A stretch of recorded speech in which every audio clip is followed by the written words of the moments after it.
Oh, hey, friends. So, question. At some point in your life, did you stop being you and start becoming who everyone else needed you to be?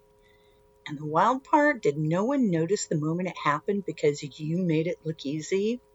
You became the reliable one, or the strong one, or the caretaker, or the I got it person. The emotional EMT for everyone else's crisis of the week. Here's a truth that no one's going to tell you. When you shapeshift long enough, you disappear. Maybe that's why you're exhausted in a way that sleep doesn't fix. Why even on your days off you don't feel off. Why you rest and still don't feel rested. Why your soul feels like a phone that never quite charges past 32%. I bet you're already nodding, right? So let me go ahead and name this because I know it's hitting. This episode is for you if you're tired but still say, I'm fine. If you change your tone depending on who you're talking to. If you've spent years being the strong one, the responsible one, the one who doesn't fall apart because everyone else needs you. It's for you if you feel guilty for resting. If you don't even know what your actual preferences are anymore. If you've ever whispered, I don't even know who I am right now. And today, we're talking about how to come back home to yourself without apologizing for it, without shrinking to fit the room, and without handing out emotional coupons to people who never earned them. So if you're ready, grab a beverage, a snack, a notepad to take some notes if you're so inclined, and I'll meet all y'all on the other side of the intro.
So let's talk about what's actually going on.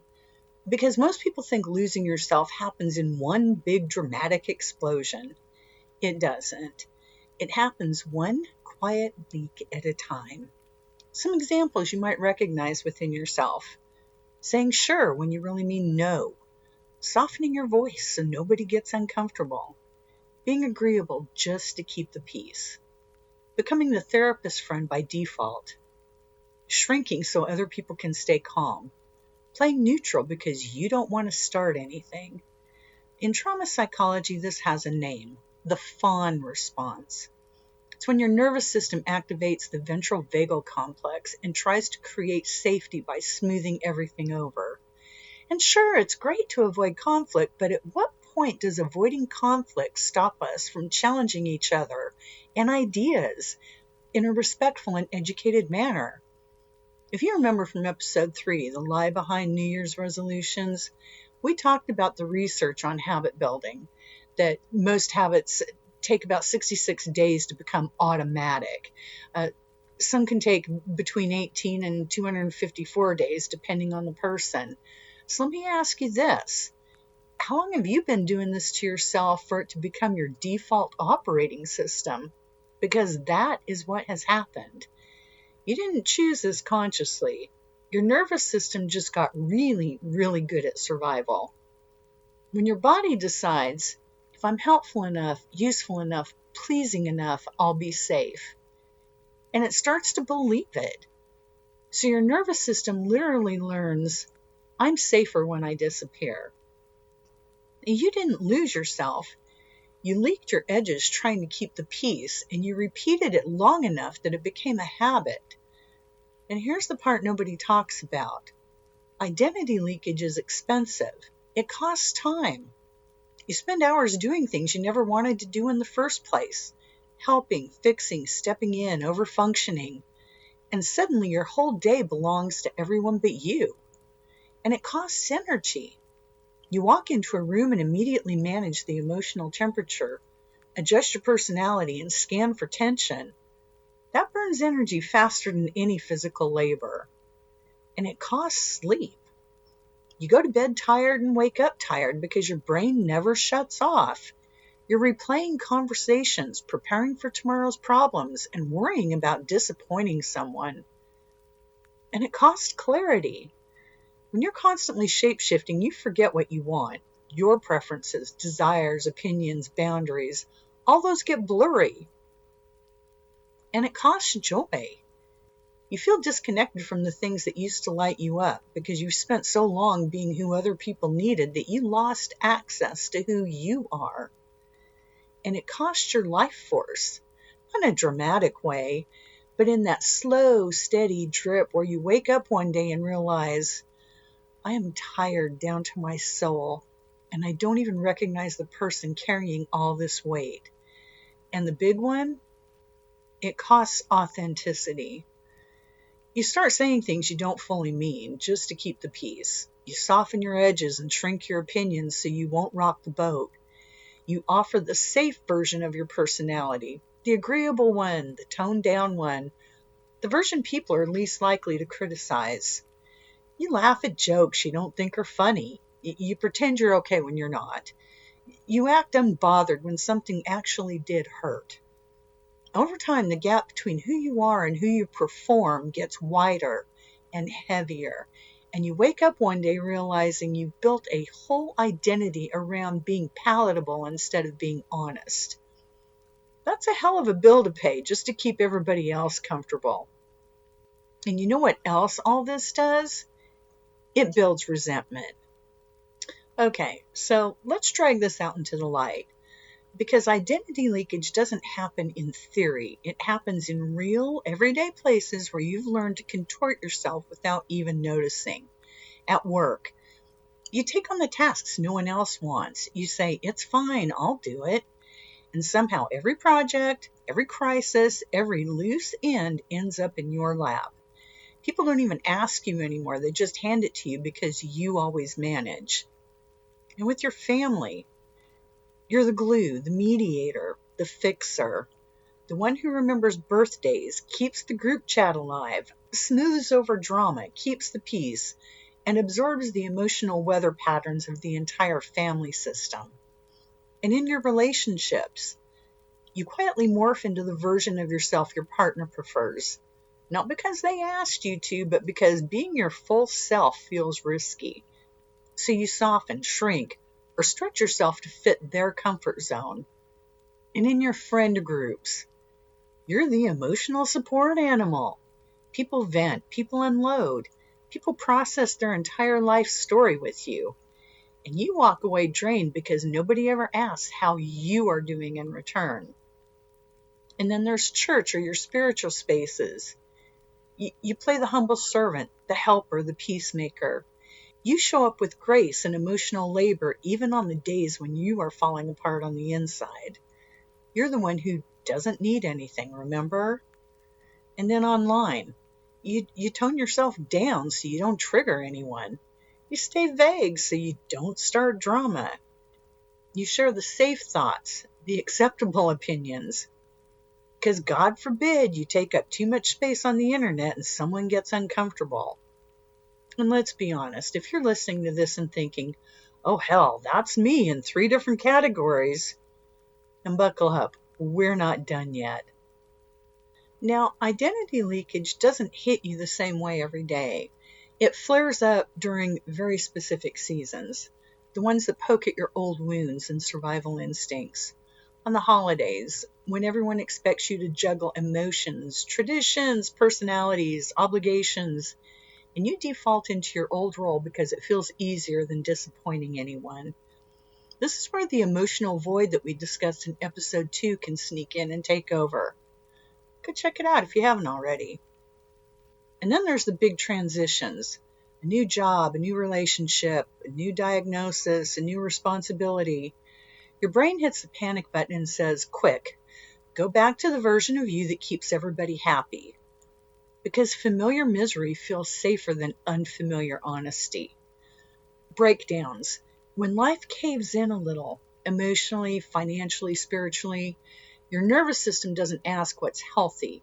It asks what's familiar, and we don't grow here. We cling to whatever kept us alive last time. And then there's burnout. When your tank is empty, you go into autopilot, and autopilot is usually your oldest survival pattern. You don't choose the evolved version of you. You choose the version trained by childhood chaos. And then there's money stress. Nothing activates appeasing behavior like financial fear. You say yes to things you don't want, tolerate situations you shouldn't, and you swallow emotions just to keep things stable. This will be your second clue to go catch episode 2, The Alarm of the Emotional Void and Holiday Consumerism, because there's some tidbits in there that relate to this. And then there's illness. When your body is weak, your boundaries weaken with it. You don't have the energy to advocate for yourself, so you slip back into people-pleasing because it requires less fight. And then grief. When you're grieving, you're raw and unprotected. You'll do almost anything to avoid more pain, even if it means silencing yourself or disappearing behind your responsibilities. And let's be real. Right now, a whole lot of people are checking at least 2 boxes on this list. Some of y'all are out here collecting all 7 like they're Pokemon. Because we're living in what I'd call the great exhaustion. It's a season where time feels sped up, everything feels urgent, everyone feels stretched thin. Your phone is basically a dopamine slot machine, and your nervous system is constantly bracing for the next hit. In that kind of environment, your brain isn't going to say, hey, let's try healthy boundaries today. No, it's going to say, shut up, smile, and survive. Because survival is the only programming it trusts in the storm. And that right there is why this isn't your fault. And this isn't weakness. This is wiring. So before we go any deeper, I need to name something that a lot of people are feeling right now. You're not just tired. You're leveled. You're exhausted in a way that sleep can't fix. Days off don't fix. Vacation doesn't fix. And scrolling on your phone just makes it worse. And there's a reason for that. We're living through what I call the great exhaustion. This is the perfect storm where your nervous system is doing way more work than you realize every hour of every day. Let me break down what's actually happening under the hood. Time compression. Do you ever feel like weeks collapse into days, months blur together, and you blink and suddenly it's another year? That's not just getting older. When your nervous system is constantly braced, scanning for stress, pressure, conflict, responsibility, your brain stops logging time the same way. You're not living time, you're enduring it. And then there's the dopamine drain. And let's be honest, most of us are waking up inside a digital casino. Notifications, scrolling, videos, messages, news alerts. Every ding is a tiny dopamine spike, and every spike is followed by a crash. And your brain is doing that cycle 1,000 times a day. Your nervous system wasn't designed for 5 crises before breakfast, 20 opinions before coffee, 100 faces before you brush your teeth. That is nervous system assault, and it is draining you at a cellular level. Your phone isn't a tool anymore. It's a tiny emotional vampire with Wi-Fi. Oh, and then we've got hustle culture and survival math. You're working harder than ever, and somehow it still doesn't feel like enough. And if you want some insight into that, go check out episode 1, Burnout Culture, if you haven't already. It breaks this down in a way I think you'll appreciate. Everything costs more. Everyone is stretched thin. Most people are juggling jobs and side hustles and unpaid emotional labor, invisible responsibilities, and burnout becomes the default setting, not the warning sign. Your brain starts running survival math. Who do I need to be to keep everything from falling apart today? That math drains your identity faster than any job ever will. And then we've got constant emotional bracing. Under all of this, your nervous system is doing something subtle but brutal. It's staying braced. Not panicked, not collapsing, just braced. Waiting for the next responsibility, the next problem, the next emotional landmine, the next thing someone needs from you. That level of low-grade hypervigilance is exhausting. It's like clenching your jaw for 10 years and wondering why your head hurts. And why this matters for identity leakage. And here's the punchline. When you're living in the great exhaustion, your brain doesn't choose the healthiest version of you. It chooses the oldest version of you, the survival version, the conditioned version, the version that kept you safe at age 7 and age 12 or age 17 or age 25. Not the version that's trying to grow today. So if you've ever thought, why do I default to old patterns when I'm overwhelmed? This is why. Your brain will always reach for what is familiar, not what is healthy. Because familiar equals safe, even if it's killing you slowly. Imagine the Crusades. Your nervous system grabs a sword, charges the hill, and yells, "We die like we lived, stressed, caffeinated, and overachieving." That's why we need to talk about your wiring, the part of you that learned these survival strategies long before you ever realized they were there. Because the great exhaustion didn't create your patterns. It just exposes the ones you've been carrying your whole life. Now let's dig into the psychology and biology behind this. I hope all y'all are taking notes because human nature, it's fascinating, isn't it? All right, let's go deeper for a minute. Because this is not a personality flaw, and it's not weakness, and it's not being too nice. This is survival programming, layered, rehearsed, and reinforced over years. Parentification. When you were a kid, you had to act older than you were. Maybe you raised siblings. Maybe you managed an unstable parent. Maybe you became the emotional adult in a house full of actual adults. And for some of you, it wasn't traditional parentification. It was what I call good child conditioning. You were handed a role, the good child, the responsible one, the polite one, the one who never disappoints. And that will chew your identity up just as fast as raising your whole family at 10 years old. So now you don't know how to not take responsibility. If no one else steps in, you assume you're supposed to. Not because you want to, but because somewhere deep down your body learned, if I don't do it, something will break. So some of y'all were out here being 10 years old with the emotional job description of a middle manager. And then we've got chaos childhood into a peacekeeper adult. Now, if you grew up around yelling, tension, walking on eggshells, unpredictable moods, your nervous system learned fast. Conflict equals danger, calm equals safety. So you became the buffer, the diffuser, the one who absorbs impact so nobody explodes. This is why you apologize before anything is even your fault. This is why you'd rather swallow your truth than risk someone else's anger. Your inner child said, look, we're not doing surprise explosions today. Everybody chill. And then there's emotional neglect. You weren't mirrored. You weren't asked how you felt. Nobody checked in on your inner world. They only noticed your behavior. So you learned, my needs don't matter unless they make someone else's life harder. And you started performing for connection, over-functioning, over-delivering, over-caring, because that was the only way to feel seen. This is why compliments make you uncomfortable, and it's why being cared for feels foreign. It's why receiving help feels like a threat instead of a relief. And then we have attachment wounds, and then these show up in three main ways. Fear of abandonment leads to shape-shifting. Fear of rejection leads to agreeing. Fear of conflict leads to preemptive apologizing. And when connection feels fragile, your brain will choose belonging over authenticity every single time. And it's not because you're weak, but because your nervous system thinks being alone is a life or death situation. And then we have biology, the nervous system angle. We can talk science here, simple, real world, no jargon. Your amygdala, which is your internal smoke detector, is always scanning for threat. Not just physical threat, but emotional threat. Your cortisol and adrenaline spike when you sense tension, conflict, or disappointment.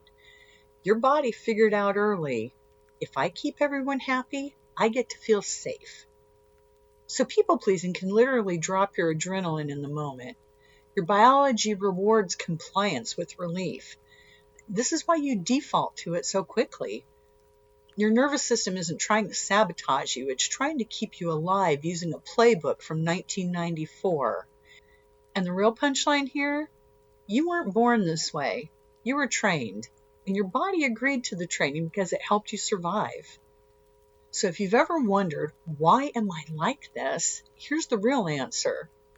Because this version of you is the one that got you through the hardest chapters of your life. And your nervous system hasn't realized the chapter has changed. So here's the part nobody warns you about when you spend years disappearing to keep the peace. There is always a cost. And it shows up in ways you don't even recognize as self-abandonment until someone names it.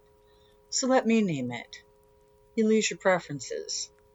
When you've spent years molding yourself around other people's comfort, you forget what you like, what you enjoy, what you want, what you need, what irritates you, what you're actually hungry for. You become a mirror instead of a person. Ask someone like this where they want to eat and they short circuit, not because they're indecisive, but because they literally haven't heard their own desire in years. And then you stop trusting your instincts. When your survival depended on keeping everyone else regulated, your inner voice got muted. That whisper that says, this doesn't feel right. I'm uncomfortable. I don't want to do this. This is too much.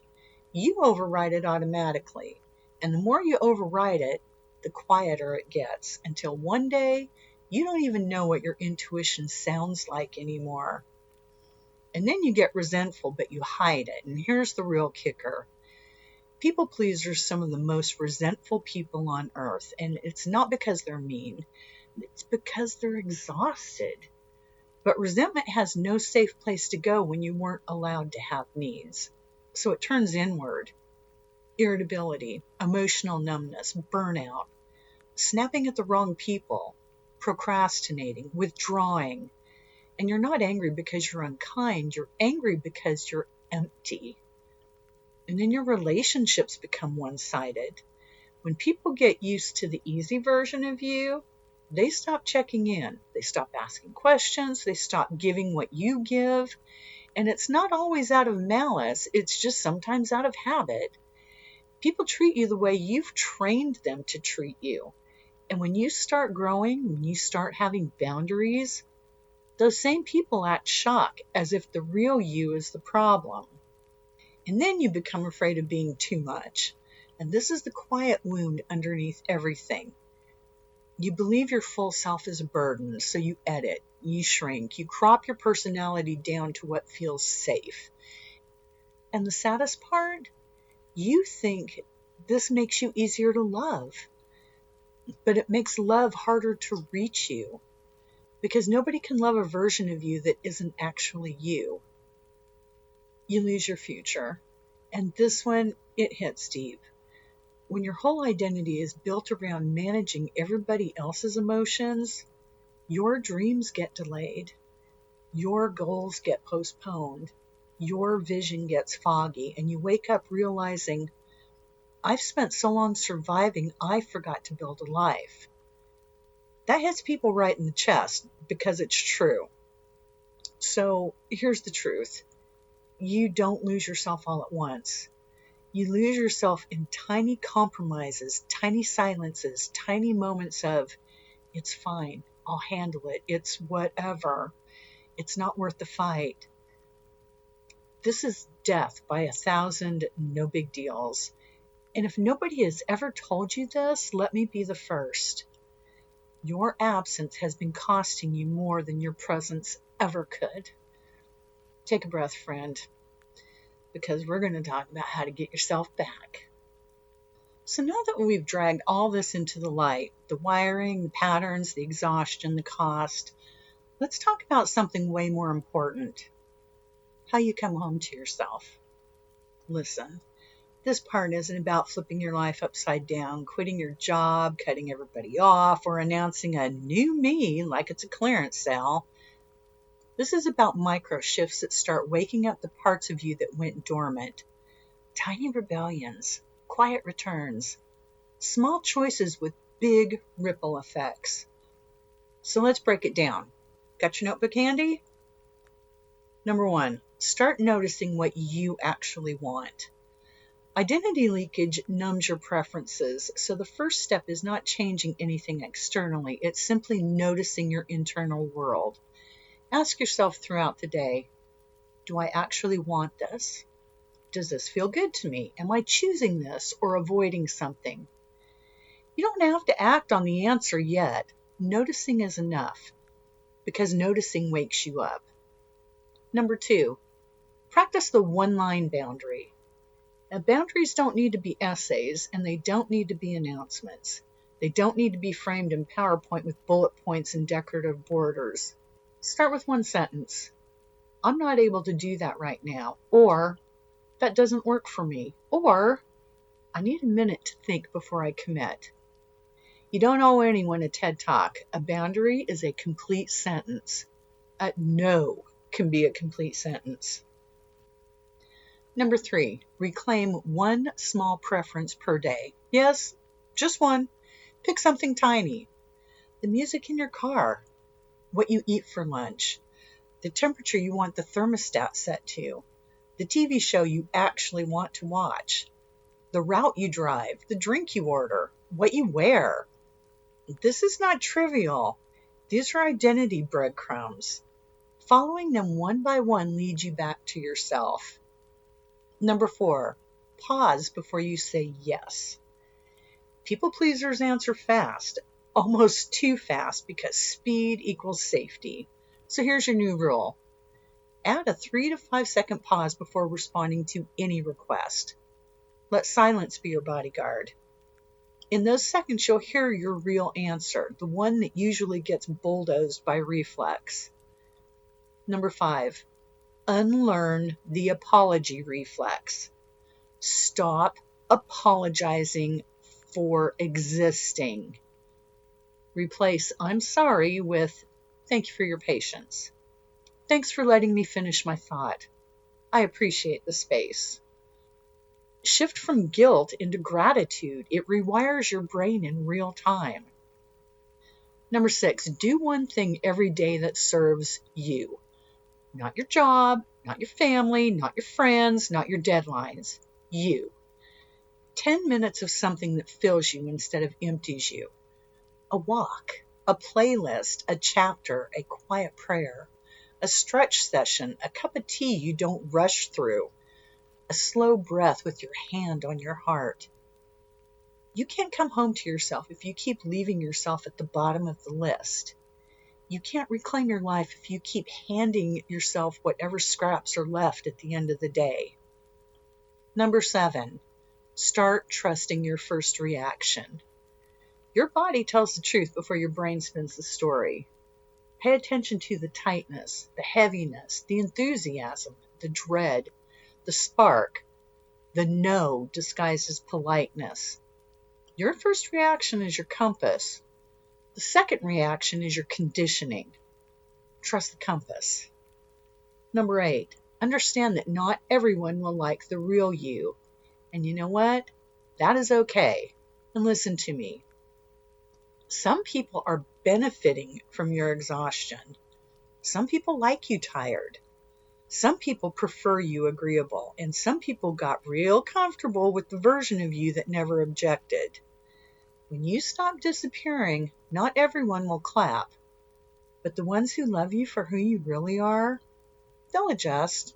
They'll grow and they'll rise with you. And the ones who don't, well, if someone falls off when you stop shrinking, let them fall. God removes obstacles too. You don't come back to yourself in one dramatic moment. You come back slowly, intentionally, quietly. One preference, one boundary, one pause, one honest no, one sacred yes at a time. This is resurrection work, not the loud kind, the daily kind. And I promise you, the version of you that disappeared, not gone, just waiting. So let's talk about rebuilding your identity in a way that's grounded, honest, and sustainable. You can do this, I promise. Okay, friend, you've looked at the patterns. You've felt the exhaustion. You've realized the cost. You've remembered the compass inside you. Now let's talk about rebuilding. And listen, this is not a personality makeover. This isn't about becoming someone new. This is about becoming someone true, authentic. Let's get into it. Number one, reintroduce yourself to yourself. When you've lived in survival mode for years, you don't actually know the real you. You only know the version you had to be. So here's your first assignment. Sit with a blank piece of paper and write, who am I when I'm not carrying everyone else's emotions? Let it feel uncomfortable and let it feel confusing and let it feel empty. That emptiness is not a lack of identity. It's space for identity. You're not rebuilding from scratch. You're reclaiming from underneath. Number two, let yourself take up space. Just 1 inch at a time. You don't have to roar. You don't have to dominate the room. And you don't have to announce your comeback tour. Just allow yourself one tiny expansion. Sit a little straighter. Speak a little clearer. Hold your pause a little longer. Share one honest thought. Let someone else be mildly inconvenienced because, yes, that one was intentional. Every inch you reclaim becomes a mile over time. Number three, honor your emotional reality. A lot of people pleasers don't have emotional needs. They have emotional workloads.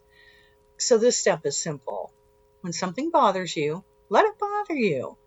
When something hurts, let it hurt.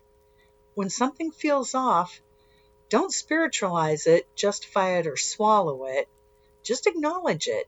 No minimizing. No, it's fine. No, I shouldn't feel this way. Your feelings are not inconveniences. They're data points. That, however, does not give you license to wallow around in it. And that's another subject for another time.